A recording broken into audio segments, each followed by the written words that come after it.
Hi hello నమస్తే welcome to mister రమ్మ media. నేను మీ యాంకర్ రమావత్. ఇందాకే జస్ట్ ఒక వీడియో చేశాను. ఏది మన అవంతి శ్రీనివాస్ వైఎస్ఆర్సీపీ పార్టీకి రాజీనామా చేస్తున్నాడు అని చెప్పేసి ఇందాకే జస్ట్ ఒక వీడియో చేశాను. సో ఇంతలోనే నేను ఇలా వెళ్ళి భోంచేసి వచ్చాను. ఇంతలోనే ఇంకో న్యూస్. ఎవరు ఈసారి గ్రంథి శ్రీనివాస్ గారు భీమవరం ఎమ్మెల్యే ఎప్పుడైతే పవన్ కళ్యాణ్ గారిని ఓడించారో అప్పుడు చాలా పాపులర్ అయిపోయారు.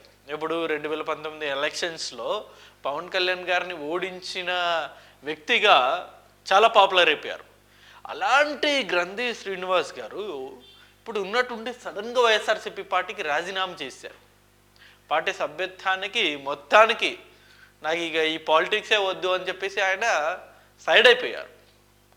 సో అసలు ఏం జరుగుతుంది? వైఎస్ఆర్సీపీ పార్టీలో ఉన్నటువంటి ఒకే రోజు ఇద్దరు సీనియర్ నాయకులు ఉన్నటువంటి రాజీనామా చేశారు. అసలు ఏం జరుగుతుంది? నిజంగా వీళ్ళు ప్రస్తుత కూటమి ప్రభుత్వానికి భయపడి రాజీనామా చేస్తున్నారా, లేకపోతే పార్టీలో అంతర్గతంగా ఇంకా సమస్యలు ఏమన్నా ఉన్నాయా అన్నది నిజంగా ఇప్పుడు వీళ్ళు 1 by 1 రాజీనామా చేస్తూ ఉంటే నిజంగా ఇంకా స్టిల్ పార్టీలో ఇంకా అంతర్గత విభేదాలు ఉన్నాయేమో అని ఇంకా స్టిల్ డౌట్ వస్తుంది.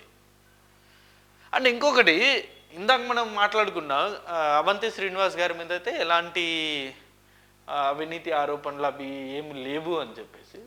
నాకు తెలిసి గ్రంథి శ్రీనివాస్ గారు రాజీనామా చేయడానికి ప్రధాన కారణం వచ్చేసి రీసెంట్గా ఒక ఇన్సిడెంట్ జరిగింది. ఆ ఇన్సిడెంట్ ఏంటంటే ఇది వైసీపీ మాజీ ఎమ్మెల్యే గ్రంథి శ్రీనివాస్ ఇంట్లో ఐటీ సోదాలు, భీమవరంలో 3వ రోజు చెన్నై ఐటీ అధికారులు తనిఖీలు, గ్రంథి శ్రీనివాస్ అనుచరుల ఇళ్లలోనూ అధికారులు సోదాలు, పలు కీలక డాక్యుమెంట్లు డబ్బులు సీజ్ చేసినట్లు సమాచారం. నాకు తెలిసి ఈ అంశం గురించి ఆయన మేబీ రాజకీయాలు వద్దనుకుంటున్నాడేమో అని నేను అనుకుంటున్నాను. ఎందుకంటే శ్రీనివాస్ గారు నాకు బాగా తెలుసు, బాగా పరిచయం. నేను 2-3 సార్లు నేను పర్సనల్ ఇంటర్వ్యూ చేశాను, చాలాసార్లు నేను మాట్లాడాను కూడా ఆయనతోటి.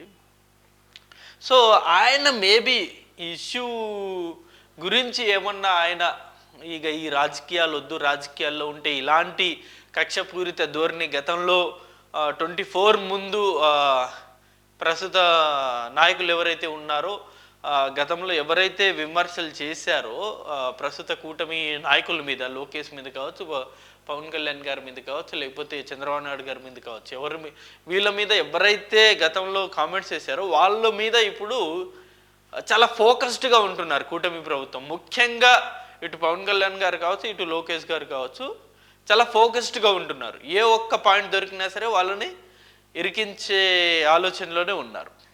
సో ఇలాంటి తరుణంలో నేను ఇంకా స్టిల్ వైఎస్ఆర్సీపీ పార్టీలో ఉంటే ఇంకా ఇబ్బందులు పెడతారని ఏమన్నా ఆలోచించారో ఏమో, కానీ మొత్తానికి వైఎస్ఆర్సీపీ పార్టీకి అయితే ఆయన రాజీనామా చేశారు. నాకు ఇక ఈ పాలిటిక్స్తో సంబంధం లేదని చెప్పేసి కూడా ఆయన ఒక డెసిషన్కి వచ్చేశారు. నిజంగా శ్రీనివాస్ గారు వైఎస్ జగన్ గారికి నిజంగా మంచి సన్నిహితంగా ఉంటారు, నమ్మిన బంటు లాంటి వ్యక్తి. గతంలో వైఎస్ జగన్ గారు హామీ కూడా ఇచ్చారు, ఏది పవన్ కళ్యాణ్ గారిని కనుక ఓడిస్తే ఖచ్చితంగా మంత్రి పదవి ఇస్తానని చెప్పేసి గతంలో 2019 ఎలక్షన్స్ అప్పుడు హామీ ఇచ్చారు. బట్ ఓడించినా సరే ఎందుకో మరి ఆయనకి మంత్రి పదవి అనేది ఇవ్వలేదు వైఎస్ జగన్ గారు. ఆయన కూడా చాలా సార్లు చాలా సందర్భాల్లో అదే అన్నారు. వైఎస్ జగన్ గారు గతంలో నాకు మంత్రి పదవి ఇస్తా అన్నారు, అంటే పవన్ కళ్యాణ్ ఓడిస్తే ఇస్తా అన్నారు. బట్ ఓడించిన తర్వాత మంత్రి పదవి ఇవ్వలేదు, నేను మంత్రి అవ్వాలని ఉంది అని చెప్పేసి కూడా ఆయన మనసులోని మాట చాలా సందర్భాల్లో చెప్పారు. మేబీ అది కూడా ఒక రీజన్ ఏమో.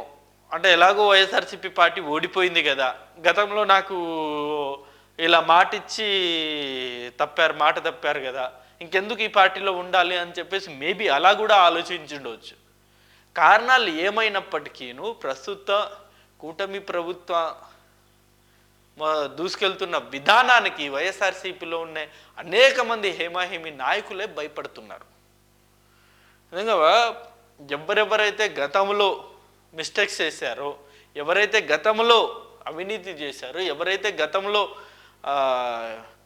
ఈ ప్రజాస్వామ్యానికి వ్యతిరేకంగా కొన్ని పనులు చేశారో వాళ్ళందరి మీద కూడా ఇప్పుడు చాలా ఫోకస్డ్గా ఉంటున్నారు. కూటమి ప్రభుత్వం ఎవ్వరిని వదిలేలా లేదు. ఆ అందరి మీద కూడా ఇప్పుడు యాక్షన్స్ అనేవి మొదలైనాయి. ఆల్రెడీ సోషల్ మీడియాలో గతంలో పోస్టులు పెట్టిన వాళ్ళందరినీ ఇప్పటికీ ఫిల్టర్ చేశారు. సోషల్ మీడియా మొత్తం కూడా కొంచెం ఇప్పుడు చాలా కామ్గా ఉంది. అంత బూతులు లేవు, అంత మార్ఫింగ్ ఫోటోలు లేవు, ఏం లేవు, చాలా పీస్ఫుల్గా ఉంది. సో ఆ సోషల్ మీడియాని ఎలాగో ఫిల్టర్ చేశారు కాబట్టి ఇప్పుడు నాయకుల వైపు వచ్చారు. సో ఆ పాయింట్ ఆఫ్ వ్యూలో ఇప్పుడు అనేక మంది నాయకుల మీద కూడా ఇప్పుడు చాలా విమర్శలు ఉన్నాయి. అనేక మంది నాయకుల మీద కూడా చాలా అభియోగాలు ఉన్నాయి, అవినీతి చేశారు అని చెప్పేసి. వాళ్ళందరినీ కూడా ఇప్పుడు టార్గెట్ చేస్తుంది కూటమి ప్రభుత్వం. మరి దీనికి ఏమన్నా భయపడి ఆయన రాజీనామా చేశారా ఏంటన్నది అయితే ప్రస్తుతానికి క్వశ్చన్ మార్క్గానే ఉంది. దీనికి భవిష్యత్తులో ఆయనే ఆన్సర్ చేయాలి. చూద్దాం మరి ఆయన ఏమి ఆన్సర్ చేశారో. 2019లోనూ ఆయన గెలిచారు వైఎస్ఆర్సీపీ పార్టీ తరపున నుండి. అది మా పవన్ కళ్యాణ్ గారి మీద గెలిచారు ఆయన, భీమవరం నియోజకవర్గం. ప్రీవియస్గా ప్రజారాజ్యం పొలిటికల్ పార్టీలో కూడా పనిచేశారు 2008 నుండి 2011 వరకు. అండ్ దానికంటే ముందు కాంగ్రెస్ పార్టీలో కూడా ఆయన పనిచేశారు. ఇప్పుడు 2004 నుండి 2008 వరకు. సో మరి చూద్దాం. దీని మీద అయితే ప్రస్తుతానికి వైఎస్ఆర్సీపీ పార్టీ కూడా చాలా సీరియస్గానే తీసుకుంటుంది ఇలాంటి అంశాలు. ఎందుకని అందరూ పార్టీ నుండి అందరూ వెళ్ళిపోతున్నారు, ఏం జరుగుతుంది అనేది కూడా ఇప్పుడు చాలా సీరియస్గా తీసుకుంటుంది వైఎస్ఆర్సీపీ అధిష్టానం. చూద్దాం మరి. అంటే ఎలాగో ఇప్పుడు భీమవరమే కాదు, ఏ నియోజకవర్గం నుండి ఎలాంటి నాయకులు వెళ్ళిపోయినా సరే కొత్త వాళ్ళు వస్తారు, అది అందరికీ తెలిసిందే. కాబట్టి వైఎస్ఆర్సీపీ పార్టీకి అయితే ఆ డోకా లేదు. ఈ నాయకుడు వెళ్ళిపోతున్నాడు ఎలా ఇప్పుడు అని భయపడాల్సిన అవసరం అయితే కూడా వైఎస్ఆర్సీపీ పార్టీకి అయితే అవసరం లేదు.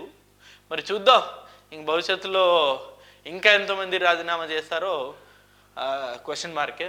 అండ్ ఇది వీడియో. అండ్ ఈ అంశం మీద శ్రీనివాస్ గారు ఎందుకని వైఎస్ఆర్సీపీ పార్టీకి రాజీనామా చేశారు అనే అంశం మీద మీ అభిప్రాయాన్ని కూడా కింద కామెంట్ రూపంలో తప్పకుండా తెలియజేయండి.